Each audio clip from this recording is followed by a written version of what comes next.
Hey friends, Ash here with Gents coming to you guys with another requested list video. One of you out there, you know who you are, requested that I cover 10 fragrances that are really good for close proximity situations. So basically, anytime you're going to be in close mingling with people, whether it's on a date, with coworkers, friends, family, whatever. So in this video, that's exactly what I'm going to be going over. And if you do have any lists that you want to see me cover that I haven't covered, make sure to shoot me an email with your request. That is in the description, my email address. And I do have a lot more of these that I'm still going to be working through. I know it's been a while since I've done one that's requested, but I've got a lot on my plate, so sorry. And I'll get to them. A lot to talk about, a lot of fragrances to go over. Let's jump into this.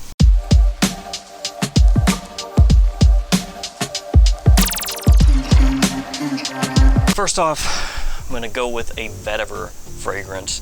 Now, Vetiver is a note that doesn't work for some people, men and women. Some people just don't like the note, and it doesn't matter how it's used. Some people just don't gravitate toward it. But for me, Vetiver is extremely versatile. It can be used a lot of different ways. It can come across dry, it can come across grassy, it can come across earthy, it can come across clean, it can come across fresh. There's a lot of different facets to Vetiver. The one that I'm including here is one that's more on the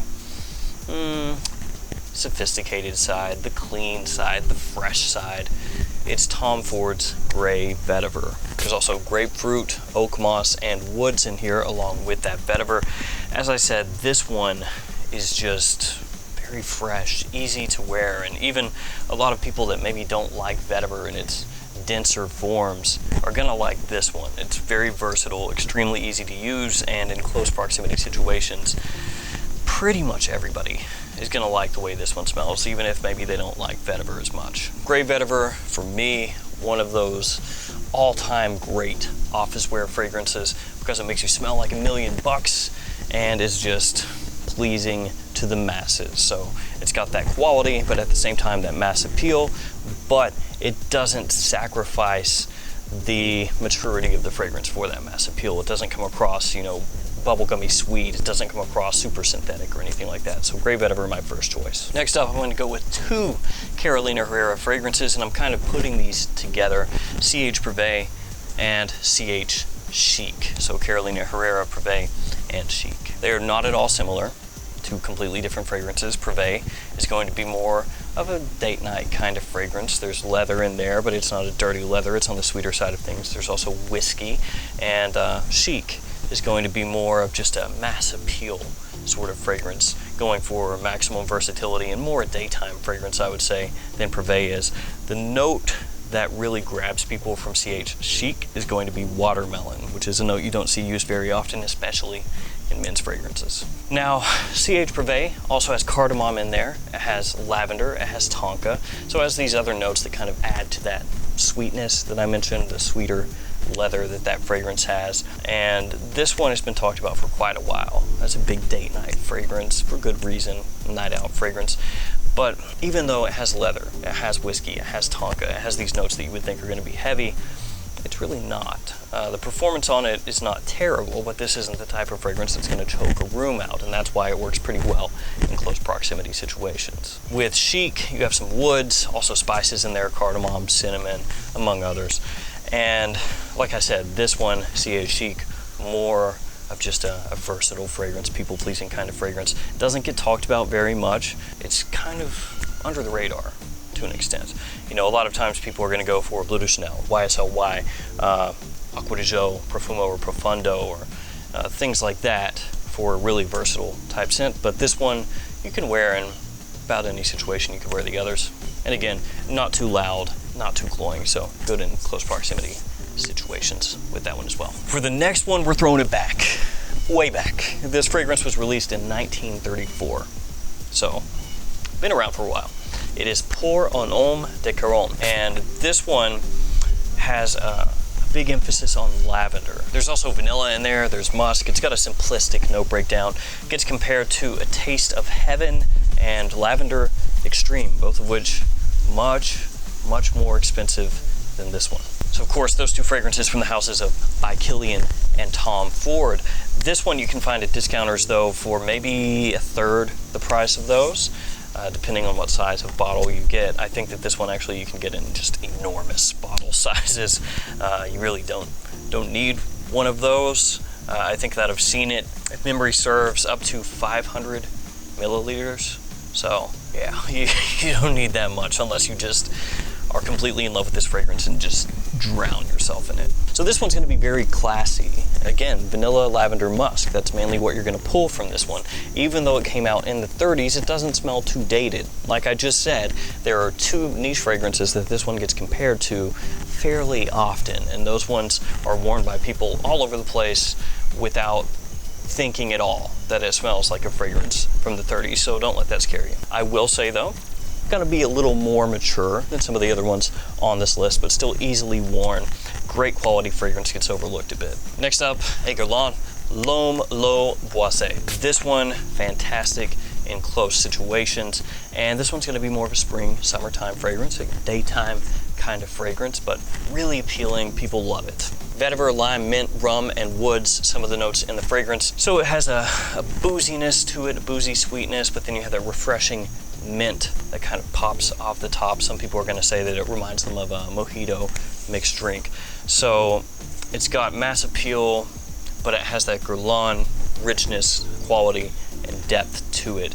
Really checks a lot of boxes. Again, as I said, spring, summertime. People are going to usually think of it more as a daytime scent, but it works great in the evening as well. Up next, a fragrance from the house of Mont Blanc.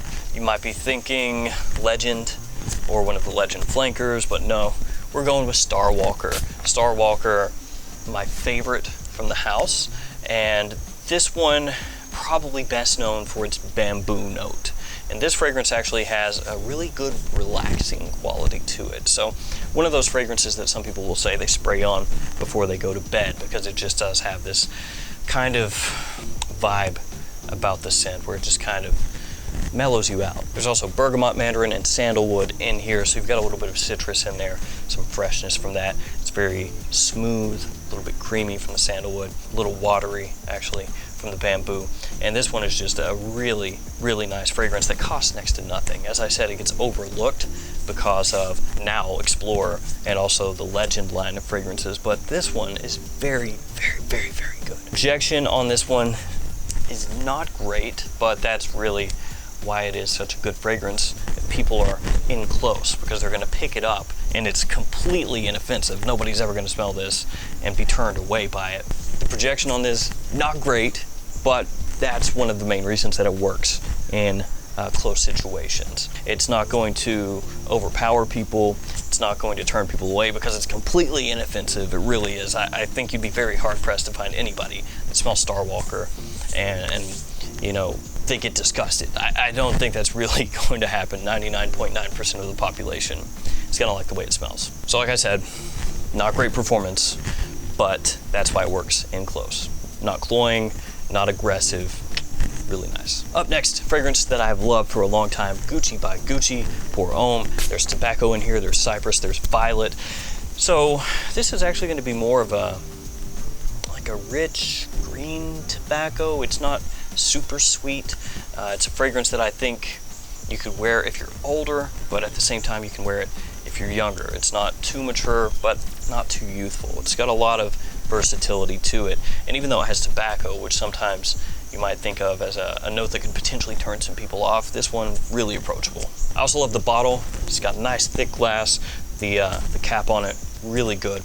It's nice heavy metal. It's got kind of a weird pull looking thing to it, but I like it. I like the whole thing with this fragrance. I feel like it's been overlooked for a long time. I've talked about it numerous times on the channel, and I have had people hit me up and be like, oh yeah man, Gucci by Gucci is one of my low-key favorites, but I'm talking about it again here. Close proximity situations, great fragrance because it does have that tobacco, so it does have a little depth, a little richness to it, but it's not cloying, it's not a little animalic, it's not funky, it's not heavy, it doesn't smell like smoke or anything like that, and it's classy enough, I feel like, that it can work in business situations or formal situations as well. Like most of the fragrances we're talking about here, the performance, the projection, we'll say, is not monstrous, but the scent is great. Now let's talk about another one that I personally really like, although I know a lot of people out there don't, and on Fragrantica gets a bit of hate. Dolce Gabbana Intenso. I really like Intenso. This was a fragrance that I wore to the office all the time. When it was brand new, I bought it as soon as it came out, and it grew on me and grew on me and grew on me. And I really like it. But like I said, a lot of people don't. I think part of the reason for that is because it's called Intenso. So people were expecting just power, you know, Dolce & Gabbana Pour Homme on steroids, just completely jacked, yoked out of its mind, choking people out in a 30-foot radius. And then it's actually kind of a weak performer. So intense, how about that? This one also has tobacco and hay, interestingly enough, along with lavender and basil, among other notes. Again, the tobacco here, not aggressive, not super heavy. This one does have pretty strong similarity to the original Dolce & Gabbana Pour Homme. So if you like that fragrance, chances are you'll like this one. It's not a drastic departure from that fragrance, but I feel like overall it's better than the original Dolce & Gabbana Pour Homme for today's day and age. Some people will disagree with that, and they'll point back to the original Dolce & Gabbana Pour Homme, and I'm talking the original before it was reformulated. The issue with that is that's pretty hard to find nowadays unless you want to pay up a little bit. So Intenso, you know, gives you a similar vibe, similar feel to that original, but at a much more affordable and attainable price. Also, really good and close, not too heavy, not too in your face, not too aggressive, despite the name and despite some of the notes. And guys, if you have not done so, make sure to hit that subscribe button. Is it there, here, there, wherever?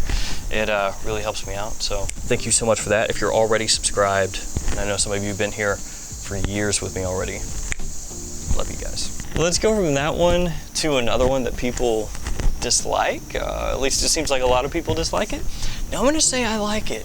I like it a good amount. I think it's misunderstood. I think it's, you know, standing off in the corner, being sad while everybody ridicules it, and then after it's gone, people will be like, oh, you know what, it's not so bad. No, I'm not saying that this one is on an artistic level of like master painters or sculptors who in their time were not appreciated, and right after they died, people were like, wait a second, that's actually pretty good.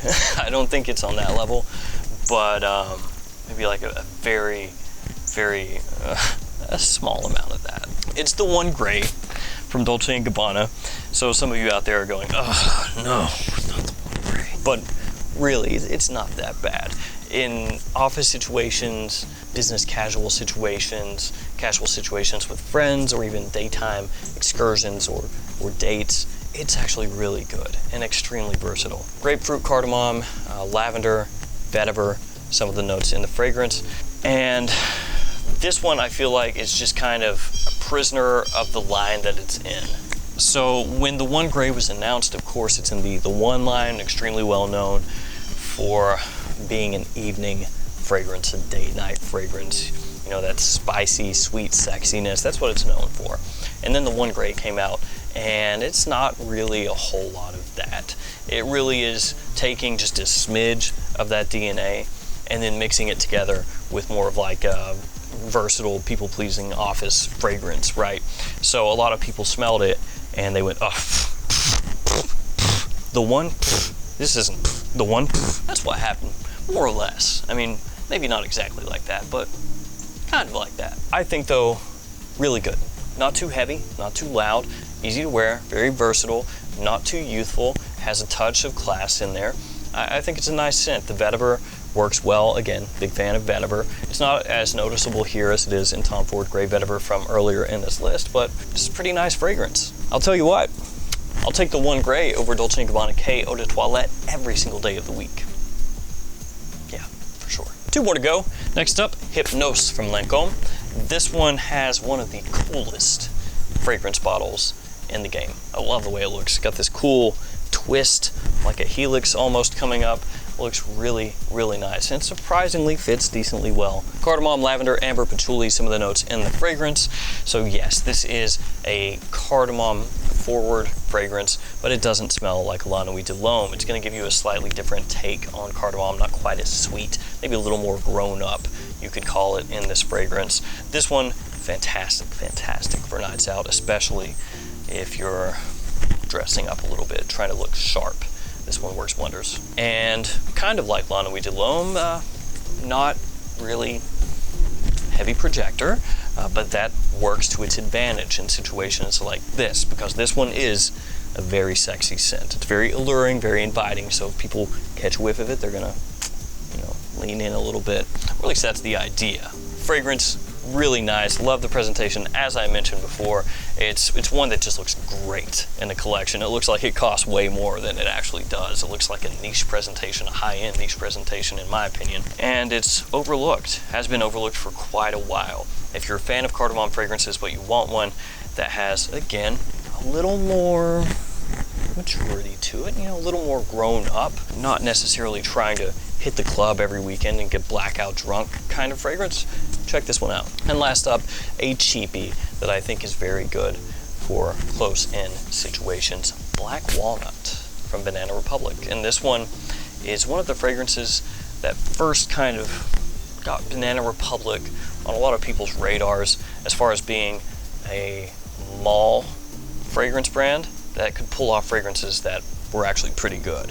Of course, since Black Walnut, they've done things like the Icon collection, which has a number of fragrances that people have said are very good, but Black Walnut was one of the first ones. Not the very first one necessarily, but one of the first. Cognac, tobacco, and cedar. The notes in the fragrance pretty much lets you know how it's going to smell right there. A little boozy sweetness from the cognac, some woods as it dries down. The tobacco here, not offensive like all the other tobacco fragrances in the list. Really, really nice fragrance. As I said, it got Banana Republic on a lot of people's radars, and for good reason. And that one you can sometimes find at TJ Maxx and Ross stores across the United States, Marshalls as well. So sometimes you can find that 15, 20 bucks in store if you don't want to order it off the internet. It's really solid though for a cheapie. All right guys, this is gonna do it for me. Thanks so much for hanging out with me today. Thanks for all your support. Again, if there are lists that you want to see, hit me up, email down in the description. See you guys again later. Stay safe out there.